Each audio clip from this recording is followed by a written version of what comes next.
When you were gearing up to be comfortable with the words largest manufacturer of mid-sized motorcycles in the world, you lean on past learnings to make it happen. It's been our experience that each of our plants has informed the new one in the works. Everyone is using robots nowadays, but a Royal Enfield is built as much from a shared sense of ownership. Of course, in things like machining, fabrication, painting, we don't veer beyond a certain micron, and the best firms in the world are in the facility to ensure it. What's also working for us is that the people manning the machinery can pinpoint which of our motorcycles is gunning down the road just from their engine note. Quality and its measurement is on every line, every section throughout our works. Engine assembly is the sanctum. It has to be. There is no room for variables, no way in for a speck of dust.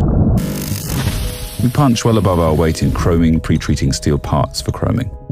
Our chrome layer goes over 4 of nickel, unique in the industry. Painting. The part becomes a cathode and the base layer is applied through electrodeposition. In layman terms, it sticks on stronger, which makes it tougher, more corrosion resistant. Decorative coats involve robotic arms, all from names in their field. We like to say, we don't put out 30 unique shades, we finnick them out.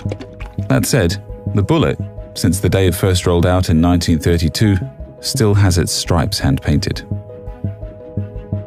Today, a future-minded view of manufacture is only prudent.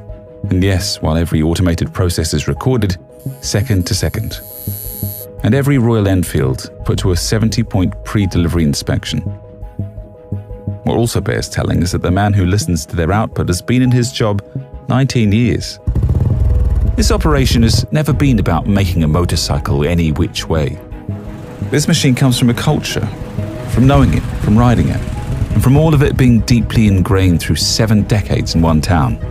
That's the Royal Enfield difference. That's the Royal Enfield way.